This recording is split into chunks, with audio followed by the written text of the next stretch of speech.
자, 여러분 반갑습니다. 오늘 우리가 같이 파헤쳐볼 주제는 바로 성경의 구속사 전체를 관통하는 성령님의 사역입니다. 구약부터 신약에 이르기까지 성령님의 일하심이 어떻게 연속성을 가지면서도 또 엄청나게 발전해 왔는지 아주 명확하고 속 시원하게 풀어드릴 테니까요. 끝까지 집중해 주시기 바랍니다. 오늘 살펴볼 로드맵은 대략 이렇습니다. 1번 구속사와 성령부터 시작해서 구약, 신약, 그리고 청교도적 관점까지 쭉 훑어보고 핵심 차이점을 깔끔하게 요약한 다음 결론으로 마무리해보겠습니다. 바로 들어가시죠. 첫 번째 파트입니다. 구속사와 한 성령. 본격적인 이야기에 앞서서 이거 하나는 확실히 짚고 넘어가야죠. 하나님이 변함없으신 분인 것처럼 성령님 역시 성경의 첫 페이지부터 마지막 페이지까지 쫙! 완벽하게 똑같은 한 분이시라는 사실 말입니다. 그럼 바로 두 번째 파트, 구약시대로 넘어가 보겠습니다. 구약시대의 성령님의 사역은 지금 우리가 아는 것과는 다르게 굉장히 제한적이고 특수했습니다. 이게 무슨 말이냐면요. 성령님이 그냥 보편적으로 모든 사람에게 쿡 오신 게 아니라는 뜻입니다. 성막을 지어야 할 때 부살렐에게 딱 지혜를 주신다거나 나라가 적들의 침략으로 위기에 처했을 때 사사들에게 엄청난 파워를 주신다거나 그러니까 아주 구체적인 미션을 위해서 임시로, 기능적으로 역사하셨다는 게 핵심 포인트죠.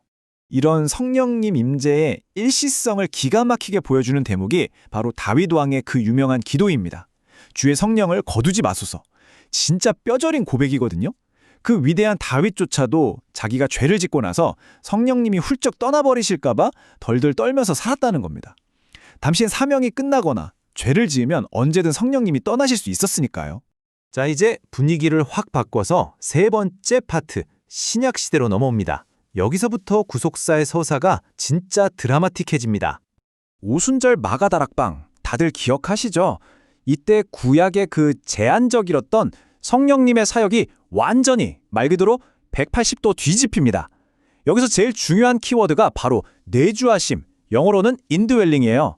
이제 성령님은 잠깐 방문하고 떠나는 손님이 절대 아닙니다. 우리 몸을 아예 영원한 성전 삼으시고 우리를 위로하시는 보혜사로서 영원히 방 빼지 않고 거주하시게 된 겁니다. 이 공간적인 패러다임 전환이 진짜 흥미로운데요. 구약에서는 성령님이 선택받은 소수의 사람들 겉에, 즉 그들 위에 어퍼내 머무르셨잖아요. 그런데 신약에서는 모든 믿는 자들의 마음속 깊은 곳, 바로 그 안에 인에 들어오십니다. 물리적으로 겉과 속이 확 바뀐 엄청난 밀착 임재인 거죠. 거기다가 더 놀라운 건 이게 100% 보편적인 은혜가 됐다는 겁니다. 요엘 선지자가 예언했던 게 그대로 빵 터지면서 남자든 여자든 부자든 가난하든 심지어 인종 상관없이 예수님을 믿기만 하면 그 모든 사람에게 성령이 콸콸 부어지는 거예요. 이 보편적인 강림 덕분에 지금 우리가 삶 속에서 진짜 영적으로 성장하고 성화의 열매를 맺어갈 수 있게 된 겁니다. 네 번째 파트입니다. 방금 살펴본 이 역사적인 흐름을 개혁주의 청교도들은 과연 어떻게 해석했을까요? 그들의 영적인 관점을 한번 깊이 파보죠. 청교도들은 이 구약과 신약이라는 두 시대를 딱 세 개의 기둥으로 아주 탄탄하게 연결했습니다. 첫 번째 기둥이 바로 연속성인데요. 그러니까 구약 성도들이 성령의 은혜를 아예 못 받은 게 아니라는 겁니다. 그분들도 우리처럼 거듭나는 은혜를 똑같이 누렸는데 다만 신약에 와서 그 빛이 아주 훨씬 더 선명하고 밝게 비치고 있을 뿐이라는 거죠. 두 번째 기둥은 인치심입니다. 여러분, 사실 신앙생활 하면서 이 개념이 우리한테 제일 큰 위로가 되잖아요. 우리가 살다 보면 넘어질 때도 있고 영적으로 바닥을 칠 때도 수두룩한데 이 인치심 때문에 하나님이 우리에게 꽝 하고 도장을 찍어 놓으셨다는 겁니다. 너는 내 것이다. 끝까지 보증한다. 이 영원한 안전장치가 바로 인치심입니다.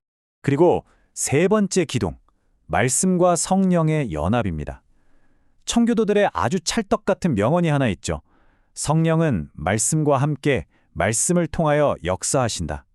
옛날에 선지자들에게 영감을 줘서 성경을 쓰게 하신 그 똑같은 성령님이 지금은 우리가 그 성경을 읽고 묵상할 때 이게 그 뜻이구나 하고 무릎을 탁 치게 조명해 주신다는 기가 막힌 통찰입니다. 자, 다섯 번째 파트입니다. 지금까지 이야기한 심오한 내용들 아주 깔끔하게 비교 요약하고 넘어가겠습니다. 여기 띄워드린 표를 한번 쓱 보세요. 구약과 신약의 차이가 확 와닿으실 겁니다. 외부에서 내부로, 일시적인 사역에서 영원한 내주하심으로, 그리고 극소수의 리더 중심에서 모든 믿는 자들로 범위가 엄청 넓어졌죠. 마지막으로 성막이나 나라를 짓는 국가적 초점에서 우리 개개인의 영적인 중생과 성화로 그 포커스가 쫙 이동한 걸 한눈에 확인하실 수 있습니다. 이제 마지막 6번째 파트, 결론입니다. 이 엄청난 구속사의 흐름이 도대체 지금 우리의 팍팍한 일상에 무슨 상관이 있느냐? 이게 제일 중요하겠죠? 오늘 이 해설을 마치면서 여러분이 꼭 챙겨가셔야 할 궁극적인 결론은 바로 이겁니다. 구약의 성령님이 장차 오실 메시아를 위해 무대를 완벽하게 세팅하셨다면 신약의 성령님은 예수님이 십자가에서 이미 쟁취하신 그 승리와 공로를 오늘 여러분의 심령에 다이렉트로 아주 팍팍 적용해주고 계신다는 사실입니다. 자, 성령님이 우리를 거룩한 삶으로 이끄시려고 지금 여러분 안에 영원히 완전히 밀착해서 거하고 계십니다. 그렇다면 마지막으로 우리 스스로에게 한번 물어봅시다. 여러분은 오늘 바로 지금 내 안에서 말씀하시는 성령님의 그 세밀하고도 친밀한 음성에 진짜로 귀 기울이고 계신가요? 혹시 바쁘다는 핑계로 못 들은 척하고 계신 건 아닌가요? 오늘 하루 이 질문을 마음속에 깊이 묵상해 보시길 바라면서 이번 해설은 여기서 마무리하겠습니다. 끝까지 함께 해주셔서 진심으로 감사합니다.